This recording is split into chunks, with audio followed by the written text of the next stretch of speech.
Hello aspirants, I am आकाश माथुर।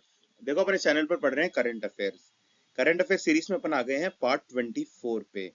आज के अपने टारगेट में ये 5 टॉपिक्स हैं। देख लो ये 5 टॉपिक्स। अब समझते हैं इन टॉपिक्स को। आज का पहला टॉपिक है टैंटलम। देखो, टैंटलम एक मेटल होता है। क्या आप लोगों ने टैंटलम सुना है कभी? ज्यादा बहुत रेयरली सुना होगा टैंटलम। तो टैंटलम एक रेयर मेटल होता है।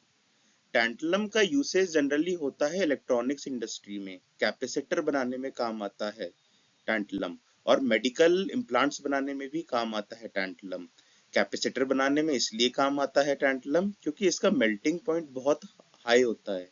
और मेडिकल इम्प्लांट्स बनाने में काम आता है टैंटलम क्योंकि इस ये कोरोजन रेजिस्टेंट होता है। कोरोजन रेजिस्टेंट का मतलब कि कोरोड नहीं होगा, खराब नहीं होगा बॉडी फ्लूइड्स के साथ मिलके। यही इंपॉर्टेंस को देखते हुए इंडियन गवर्नमेंट ने टैंटलम को क्रिटिकल और स्ट्रेटेजिक मिनरल डिक्लेयर करा है। देखो, क्रिटिकल और स्ट्रेटेजिक मिनरल वो मिनरल्स होते हैं जो फ्यूचर में बहुत ज्यादा काम आने वाले हैं, बहुत जरूरी चीजों के लिए काम आते हैं। और उनका अबंडेंस भी नहीं होता, बहुत रेयरली मिलते हैं, इसलिए इनको नोटिफाई करा गया है टैंटलम को। किस एक्ट के अंदर नोटिफाई करा है? Mines and minerals development and regulation act 1957 के तहत। टैंटलम के ना देखो 3 और होते हैं, ऐसे याद रखो। Tantalum, CTC, tantalite, columbite, coltan. क्या होते हैं? और टैंटलाइट, कोलम्बाइट और कोल्टन। इंडिया में ये कोलम्बाइट और सबसे ज्यादा मिलता है। बिहार, राजस्थान, कर्नाटक में कोलम्बाइट और मिलता है। और सतलुज रिवर की सैंड में भी कोलम्बाइट और मिलता है। वरना टैंटलम तो सबसे ज्यादा देखो मिलता है डेमोक्रेटिक रिपब्लिक ऑफ कॉन्गो में, रवांडा में और ब्राजील वगैरह में बहुत मिलता है टैंटलम। इंडिया में कम मिलता है। ठीक है। टैंटलम देखो ग्रे कलर का होता है, हैवी होता है। इसका एटॉमिक नंबर 73 होता है। ठीक है। टैंटलम ग्रे होता है, हैवी होता है और बहुत ज्यादा हार्ड होता है। बहुत हार्ड होने के साथ साथ ये कोरोजन रेजिस्टेंट भी होता है। और इसका मेल्टिंग पॉइंट भी बहुत ज्यादा हाई होता है। जब ये अपने प्योर फॉर्म में होता है ना, तो टैंटलम डक्टाइल होता है। देखो, 2 वर्ड हैं, डक्टाइल और मैलिएबल। डक्टाइल का मतलब होता है कि आप उसके वायर्स बना सकते हैं। मैलिएबल का मतलब होता है आप उसकी शीट बना सकते हैं। नाम ही है ना मैलिएबल। आप हथौड़ा लेके ऐसे मल मल के उसकी शीट बना रहे हैं। तो ऐसे याद रखो, डक्टाइल का मतलब होता है जिसके वायर बना सकते हैं। और मैलिएबल का मतलब होता है जिनकी शीट बना सकते हैं। काफी जगह इंटरचेंज करके पूछते हैं, काफी एग्जाम्स में, आपको कंफ्यूज नहीं होना। इसका मेल्टिंग पॉइंट बहुत हाई होता है। आइए एक बार रीड कर लेते हैं टैंटलम के बारे में। टैंटलम एक रेयर मेटल है विद द एटॉमिक नंबर 73।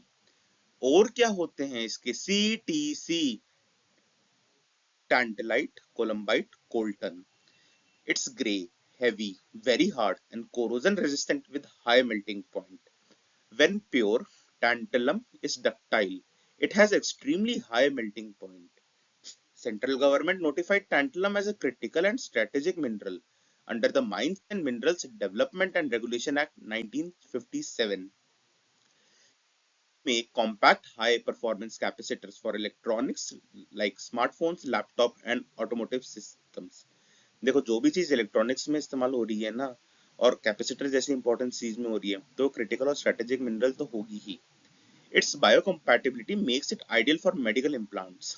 देखो, ये कोरोजन रेजिस्टेंट होता है, बॉडी फ्लूइड्स के साथ ये रिएक्ट नहीं करता। इसलिए मेडिकल इम्प्लांट्स जो होते हैं ना, वो भी इससे बनाए जाते हैं। While its strength at high temperature is crucial for aerospace superalloys. इसकी स्ट्रेंथ है, इसका मेल्टिंग पॉइंट बहुत हाई होता है। तो एरोस्पेस इंडस्ट्री में भी इसका इस्तेमाल करा जाता है अलॉयज बनाने के लिए। देखो, मेजर प्रोड्यूसर्स तो इसके हैं democratic Republic of Congo, Rwanda और ब्राजील। इंडिया में देखो 3 और अपन ने पढ़े थे, उसमें से कोलम्बाइट और इंडिया में मिलता है। कहाँ कहाँ मिलता है? बिहार में मिलता है, राजस्थान में मिलता है, कर्नाटक में मिलता है। और सतलुज नदी में भी कुछ स्टडी हुई है। जियोलॉजिकल सर्वे ऑफ इंडिया और IIT रोपर ने मिलकर एक स्टडी करी थी कि सतलुज रिवर की सैंड में भी ये मिलता है, कोलम्बाइट और मिलता है टैंटलम का। ठीक है, याद रखिएगा।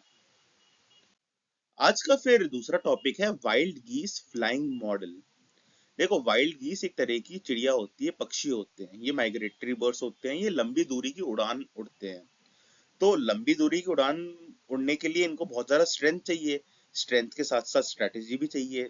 तो स्ट्रैटेजी इनकी ऐसी रहती है कि ये आप फोटो में देख सकते हैं, ये ऐसे वी टाइप बनाकर चलते उड़ते हैं। इसमें जो आगे आगे बर्ड है ना, वो हवा को चीरती है, वो डायरेक्शन देती है कि विंड की जो रेजिस्टेंस है उससे बचते हुए बाकी सारी बर्ड्स उड़ सकें, हाई स्पीड में उड़ सके, आगे जा सके, माइग्रेट कर सके, तरक्की कर सके। अब जैसे जो सबसे आगे बर्ड है ना, वो धीरे धीरे पीछे हो जाएगी कि दूसरी बर्ड उसकी जगह ले ले, कि अगर ये पूरे रास्ते एक ही बर्ड एयर का रेजिस्टेंस लेगी तो प्रॉब्लम हो जाएगी। ये जो इनका स्ट्रक्चर है ना ऐसे उड़ने का, ये बहुत ज्यादा अच्छा रहता है, हाई स्पीड में उड़ पाते हैं, आराम से लॉन्ग माइग्रेशन कर पाते हैं। तो इसी को देखते हुए इकोनॉमिस्ट ने एक मॉडल बताया है, वाइल्ड गीस फ्लाइंग मॉडल, कि इसमें एक देश तरक्की करेगा ना, मतलब तो उसके आसपास के देश भी तरक्की करेंगे। अगर एक देश में इंडस्ट्री डेवलप होगी ना, तो उसके आसपास के देशों में भी इंडस्ट्री डेवलप हो जाएगी, क्योंकि एक बड़ी इंडस्ट्री के साथ साथ काफी सारे अलाइड सेक्टर्स भी डेवलप होते हैं।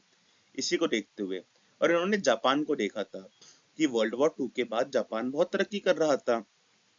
फिर जापान के आसपास के देश साउथ कोरिया, जापान भी तरक्की, साउथ कोरिया ताइवान भी तरक्की करने लगे, हांगकांग सिंगापुर तरक्की करने लगे। फिर आप देखो वियतनाम इंडोनेशिया भी तरक्की करने लगे, चाइना मलेशिया भी तरक्की करने लगे, अब म्यांमार भी तरक्की कर रहा है। तो यही होता है वाइल्ड गीस फ्लाइंग मॉडल। एक बार पढ़ लेते हैं। Is a concept that explains how industries develop and grow in a country and how this growth spreads to other countries over time. Wild गीस फ्लाइंग मॉडल इकोनॉमिक्स से रिलेटेड है, industries से related है। Wild गीस flying model कहता है कि जैसे एक देश में इंडस्ट्रीज डेवलप होंगी ना, तो टाइम के साथ उसके आसपास के देशों में भी इंडस्ट्रीज डेवलप होने लग जाएंगी, ग्रोथ होने लग जाएगी। It's called the wild geese flying model because it resembles the way wild geese fly in a V formation with one leading and others following in a staggered pattern. जैसे wild गीस उड़ती है, एक lead कर रहा है, बाकी सब उसे फॉलो कर रहे हैं, इसका भी ऐसा ही है। ठीक है, देखो जापान तरक्की करने लगा, उसकी देखा देखी Taiwan, south Korea, China develop करने लगे। चाइना इतना डेवलप होने लगा तो देखो वियतनाम, म्यांमार, ये सब डेवलप करने लगे, इंडिया डेवलप करने लगा। यही है पूरा वाइल्ड गीस फ्लाइंग मॉडल। फिर आज का टॉपिक है शहर प्रोग्राम। शहर प्रोग्राम क्या है? अब आपको लगेगा ministry of housing and urban affair से रिलेटेड है, नाम में ही शहर आ रहा है। नहीं, शहर प्रोग्राम वुमेन से रिलेटेड है, वुमेन एंटरप्रेन्योर से रिलेटेड है। ठीक है। अब जैसे आप कहीं भी देखते होंगे, बिजनेसेस देखते होंगे या एमएसएमई सेक्टर देखते होंगे, वहां पे महिलाओं की भागीदारी बहुत कम है। ये इनकी एक रिपोर्ट आई थी, वो कहती है कि सिर्फ 7% लोन ही एमएसएमई लेड बिजनेसेस को जाते हैं। अब इसमें भी एक कैच है, जो 7% अपन देख रहे हैं ना वुमेन लेड बिजनेसेस, उसमें भी काफी सारे लोग अपनी वाइफ्स के नाम पे बिजनेस कर देते हैं, कि स्टैम्प ड्यूटी वगैरह कम देनी पड़े, टैक्स थोड़ा कम देना पड़े, थोड़े कंसेशन मिल जाए, सब्सिडी मिल जाए। तो ये भी एक है। 7% ही है, उसमें से भी मेजर तो वही है, 90% तो वही आंकड़े हैं कि वाइफ के नाम बिजनेस कर रखा है टैक्स बचाने के लिए। तो शहर प्रोग्राम का यही टारगेट है कि वुमेन को एंटरप्रेन्योरशिप स्किल्स सिखाई जाएं और फाइनेंशियल लिटरेसी दी जाए। फाइनेंशियल लिटरेसी देंगे, एंटरप्रेन्योर स्किल्स सिखाएंगे, तो क्या होगा, वुमेन बिजनेस करेंगी, जॉब्स क्रिएट होंगी, वुमेन एम्पावरमेंट होगा, देश तरक्की करेगा। ठीक है, ये शहर प्रोग्राम शुरू करा था वुमेन एंटरप्रेन्योरशिप प्लेटफॉर्म और ट्रांस यूनियन सिविल ने। फाइनेंशियल लिटरेसी में तो सिविल स्कोर ही मैटर करता है, सब कुछ सिविल ही है, तो एक तो वो है, और वुमेन एंटरप्रेन्योरशिप प्लेटफॉर्म है। देखो, ये वुमेन एंटरप्रेन्योरशिप प्लेटफॉर्म किसी मिनिस्ट्री के अंडर नहीं आता, ये नीति आयोग के अंडर आता है। यूपीएससी सवाल बना सकता है, क्या वुमेन एंटरप्रेन्योरशिप प्लेटफॉर्म कहाँ आता है? मिनिस्ट्री ऑफ एमएसएमई में आता है। या ऐसे सवाल बन सकता है, शहर प्रोग्राम या वुमेन एंटरप्रेन्योरशिप प्लेटफॉर्म कहाँ आता है? मिनिस्ट्री ऑफ एमएसएमई में आता है, यूथ अफेयर्स में आता है, वुमेन वाली मिनिस्ट्री में आता है, कॉमर्स वाली में मिनिस्ट्री में आता है। जी, शहर प्रोग्राम वुमेन एंटरप्रेन्योरशिप प्लेटफॉर्म किसी मिनिस्ट्री में ही नहीं आता, ये नीति आयोग का है। ठीक है, एक बार रीड कर लेते हैं। शहर programme, it is launched by women entrepreneurship platform and TransUnion CIBIL. It is a credit education program which help women entrepreneurs to access financial tools for business growth with financial literacy content and business skills. Entrepreneurship skill सिखाई जाती है, साथ साथ financial skills भी सिखाई जाती है। program is part of women entrepreneurship platform financing women's collaborative, a first of its kind initiative aimed at accelerating access to finance for women entrepreneurs, कि महिलाओं को लोन वोन मिल जाए, वो अच्छा बिजनेस कर सके, एम्पावरमेंट होए. Presently only 7% of overall outstanding loans to MSME to women led businesses. ठीक है, इसको इम्प्रूव करना है इनका टारगेट, और रियल एम्पावरमेंट लाना है, ऑन पेपर एम्पावरमेंट नहीं लाना है. Signify the need for improving credit access to women entrepreneurs. इन्होंने क्या करा कि नीड है, वुमेन के पास पैसा आएगा तभी तो अच्छा बिजनेस कर पाएंगी, तो क्रेडिट एक्सेस बढ़ाना पड़ेगा. शहर will empower women entrepreneurs in India with financial literacy, content and business skills. Financial literacy देंगे, बिजनेस स्किल्स देंगे, helping them to access the financial tools they need to drive further growth and create employment in the country's economy. अब सबसे main चीज, women entrepreneurship platform, ये incubated है नीति आयोग द्वारा. आपको confuse नहीं होना कि किसी मिनिस्ट्री के अंडर आ रहा है. ठीक है, वुमेन एंटरप्रेन्योरशिप प्रोग्राम आता है, नीति आयोग इसको देखता है. आज का ये फिर चौथा टॉपिक है हक्की पिक्की ट्राइब. नाम ही ऐसा लग रहा है ना, हक्की पिक्की. तो हक्की पिक्की करके ये लोग क्या करते थे, बर्ड्स कैच करते थे पहले के जमाने में. तो ये एक बर्ड कैचर ट्राइब है. ठीक है, आजकल तो ये अलग काम करते हैं और बड़े फेमस भी हो रहे हैं. आपने देखा होगा आदिवासी हेयर ऑयल. जी हाँ, ये कम्युनिटी आदिवासी हेयर ऑयल बनाती है. ठीक है, ये वैसे तो राजस्थान वाले एरिया से होते थे, नॉर्थ इंडिया से बिलोंग करते थे, पर काफी टाइम पहले ये कर्नाटक रीजन में माइग्रेट कर लिए थे. इनिशियली ये बर्ड कैचर्स ही हुआ करते थे. अब देखो, लिखा तो नॉर्थर्न इंडिया ही है कि ये नॉर्थ इंडिया से माइग्रेट करके साउथ गए. अब मैं कैसे बोल रहा हूँ कि ये राजस्थान में थे. राजस्थान में एक रीजन है वागड़, वहां की लैंग्वेज है वागड़ी. वागड़ी भी इंडो आर्यन लैंग्वेज है, इनकी लैंग्वेज भी वागड़ी है. तो ये वागड़ वाले रीजन से ही गए होंगे. देखो, कहीं की इंफॉर्मेशन कहीं रिलेट करके आपको आंसर सही करने हैं, अगर कहीं से घुमा के सवाल पूछ ले यूपीएससी. ठीक है, ये देख लो हक्की पिक्की ट्राइब. आपने सुना होगा आदिवासी हेयर ऑयल वाले, तो ये भी आदिवासी हेयर ऑयल वाली ही ट्राइब है. उस ट्राइब का नाम है हक्की पिक्की ट्राइब. हक्की पिक्की ट्राइब के बारे में एक बार पढ़ लेते हैं. ये नोमैडिक ट्राइब है. देखो, ट्राइब्स काफी तरह की होती है. नोमैडिक ट्राइब होती है तो इधर उधर भटकते रहते हैं, वो उनका परमानेंट सेटलमेंट नहीं होता. तो ट्रेडिशनली हक्की पिक्की ट्राइब का भी परमानेंट सेटलमेंट नहीं होता था, पर अब तो देखो सबके होते ही हैं परमानेंट सेटलमेंट. ठीक है, which migrated from northern India and now mainly settled in Karnataka region and other South Indian states. ये नॉर्थ इंडिया से साउथ इंडिया में माइग्रेट हो गए, कर्नाटका में ये कंसंट्रेटेड हैं. They are known as bird catchers. ये बर्ड कैचर्स हुआ करते हैं. They speak Indo Aryan language named as Vagdi. UNESCO has listed this language as endangered. देखो, यूनेस्को क्या करता है, कुछ कुछ लैंग्वेजेस के बारे में बोलता है कि ये एंडेंजर्ड है, इनका क्या क्राइटेरिया है.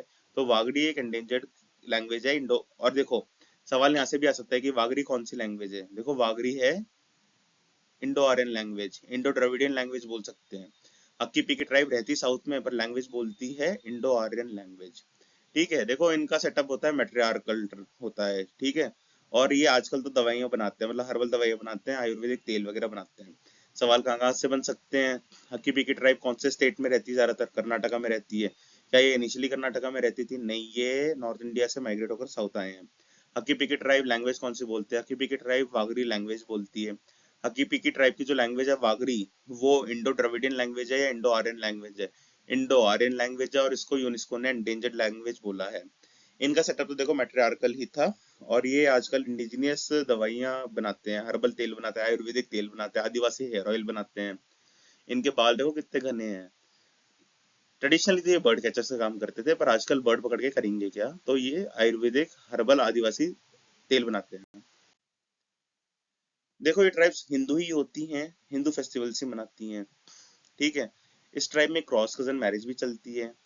मेट्रियार्कल सोसाइटी है, यहाँ पे ग्रूम्स को डाउरी देनी पड़ती है ब्राइड फैमिली को.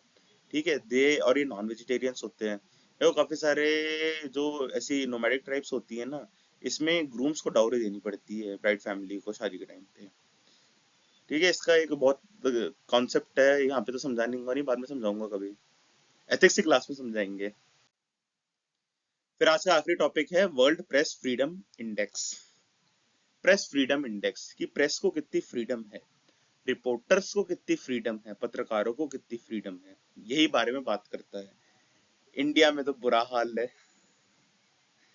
काफी सारी न्यूज आती है ना कि छत्तीसगढ़ उत्तराखंड में रिपोर्टर को मार दिया, वो विसिल ब्लोअर थे करप्शन के तो उनको मार दिया। तो देखो इंडिया का तो बुरा हाल है। वर्ल्ड प्रेस फ्रीडम इंडेक्स एक एनुअल इंडेक्स है। देखो वो यहाँ पे सवाल बनेंगे इस इंडेक्स से, बहुत सारे मल्टीपल सवाल बन सकते हैं। मैं बताता हूँ। वर्ल्ड प्रेस फ्रीडम इंडेक्स को कौन निकालता है, पहला सवाल तो यही हो गया। रिपोर्टर्स विदाउट बॉर्डर्स करके एक ऑर्गेनाइजेशन है, वो निकालती है। क्या ये एनुअल है? हाँ, ये एनुअल इंडेक्स है। ठीक है, कितने देश हैं ये? 180 देशों में निकाला जाता है। इसके इंडिकेटर्स कितने हैं? 5 इंडिकेटर हैं। स्कोर इसका 100 बेस्ट है, 0 वर्स्ट है। ये आरएसएफ जो संस्था है ना, रिपोर्टर्स विदाउट बॉर्डर्स, ये RWB होना चाहिए पर ये खुद को आरएसएफ बोलते हैं कुछ फ्रेंच लैंग्वेज में करके। तो रिपोर्टर्स विदाउट बॉर्डर्स पेरिस में बेस्ड है। ये कंसल्टेटिव का काम करती है यूएन को, यूनेस्को को और काउंसिल ऑफ यूरोप को। तो ये बहुत बड़ा ऑर्गेनाइजेशन है। ठीक है। ये कंपेयर करती है level of freedom enjoyed bye journalist and media. ये जर्नलिस्ट और मीडिया कितना फ्रीडम इंजॉय कर रहे हैं। अब ये नापेंगे कैसे? इन्होंने ना 5 इंडिकेटर्स बना रखे हैं ये चीजें नापने के। Political, economic, legislative, social, cultural and security. Political, economic, legislative, socio cultural और सिक्योरिटी। कि मान लो आप इमेजिन करो एक पत्रकार है, पत्रकार को सिक्योरिटी है, उसकी जान को खतरा तो नहीं है। है पॉलिटिकल है कि नेता वेता उसे परेशान तो नहीं करते। देखो मान लो एक पत्रकार है, पत्रकार की लाइफ क्या है? जगह जगह जाके इंटरव्यू लेना। तो इसके इंडिकेटर में, इस वर्ल्ड प्रेस फ्रीडम इंडेक्स के एक इंडिकेटर में पॉलिटिकल भी आता है। तो पॉलिटिशियंस उसे कैसे ट्रीट करते हैं पत्रकार को, ये एक इंडिकेटर है। इकोनॉमिक, पत्रकार की इनकम विनकम कैसी है भाई, सही वही कमा रहा है ना पत्रकार, तो इकोनॉमिक है। लेजिस्लेटिव, अरे पत्रकारों के लिए कोई कानून वानून बना है क्या उनकी सिक्योरिटी वगैरह के लिए, तो ये लेजिस्लेटिव है। सोशियो कल्चरल, अरे समाज में इज्जत है या नहीं पत्रकारों को, कहीं कहीं तो मकान भी नहीं मिलता पत्रकारों को किराए पे। ठीक है। फिर आता है सिक्योरिटी, अरे पत्रकार अगर कहीं विसिल ब्लो वगैरह कर दे तो उनकी जान को खतरा तो नहीं हो जाता, सिक्योरिटी तो रहती है ना। यही 5 इंडिकेटर्स हैं वर्ल्ड प्रेस फ्रीडम इंडेक्स के। आप एक दिमाग में पत्रकार इमेजिन करो, पत्रकार नेताओं के पास जा रहा है, नेता वेता कैसे ट्रीट कर रहे हैं उसको, तो वो पॉलिटिकल हो गया, पॉलिटिकल इंडिकेटर मान लो। फिर पत्रकार की तनख्वाह कैसी है, इकोनॉमिक हो गया। लेजिस्लेटिव, पत्रकार के लिए कोई कानून बनाए स्पेशल, तो वो लेजिस्लेटिव आ गया। सोशियो कल्चरल, समाज में इज्जत कैसी है पत्रकार की, तो वो सोशियो कल्चरल में आ गया। सिक्योरिटी, की जान का खतरा तो नहीं है पत्रकार को। ठीक है। एक बार रीड कर लेते हैं वर्ल्ड प्रेस फ्रीडम इंडेक्स। ये 2025 के बारे में बताता हूँ भी। Publishes annually by Reporters Without Borders. It compares the level of freedom enjoyed by journalists and media in 180 countries and territories based on 5 indicators: political, economic, legislative, sociocultural, security. इसका देखो, ये जो ऑर्गेनाइजेशन है ना, ये स्कोर देती है देशों को। मतलब जितना स्कोर देगी, जितना ज्यादा स्कोर होगा आपका उतना अच्छा देश है, क्योंकि 100 बेस्ट है, 0 वर्स्ट है। RSF बेस्ड इन पेरिस, इन ये ना पेरिस का है, reporters without borders organisation. It has consultative status in UNESCO, UN, Council of Europe. ये है 2025 का कि क्या क्या नंबर आए थे। देखो इंडिया की रैंकिंग तो बहुत कम है, 151 है। पर एक खुशी की बात है, 2024 में तो 159 थी। तो एटलीस्ट हमने 8 स्थान इंप्रूव तो करा है। देखो इंडिया की रैंकिंग 2024 से इंप्रूव हुई है। में वर्ल्ड प्रेस फ्रीडम इंडेक्स में इंडिया की रैंकिंग इंप्रूव हुई है। 2024 में 159 थी, 2025 में 151 है। इंडिया का स्कोर 2025 में था 32.9। ठीक है। अब इसमें एक बुरी खबर है कि हमारी नेपाल से भी पीछे रैंकिंग है, मालदीव से भी पीछे रैंकिंग है, श्रीलंका से भी पीछे रैंकिंग है, बांग्लादेश से भी पीछे रैंकिंग है। ठीक है। अब देखो टॉप की कंट्रीज कौन सी है। नॉर्वे फर्स्ट है, एस्टोनिया सेकंड है, नीदरलैंड थर्ड है। वहीं नॉर्दर्न यूरोप, स्कैंडिनेविया कंट्री यही होती हैं। ठीक है। टॉप पे तो देखो इंडिया की रैंकिंग इंप्रूव हुई है, याद रखो इंडिया की रैंकिंग इंप्रूव हुई है वर्ल्ड प्रेस फ्रीडम इंडेक्स में। अभी 151 है 180 देशों में से। पर इंडिया की रैंक नेपाल, मालदीव, श्रीलंका, बांग्लादेश से पीछे है। अब आप बोलोगे पाकिस्तान, पाकिस्तान का गूगल कर लेना तुम। अब ठीक है, फर्स्ट कौन आया था वर्ल्ड प्रेस फ्रीडम इंडेक्स में? नॉर्वे। सेकंड आया था एस्टोनिया, थर्ड आया था नीदरलैंड्स। देखो पास लिखने का मतलब नहीं है, आपको टॉप ही पता होना चाहिए, ज्यादा से ज्यादा टॉप 3। ठीक है, फालतू में कंफ्यूज नहीं होना। Thank you. कैसा लगा ये लेक्चर बताइएगा कमेंट सेक्शन में।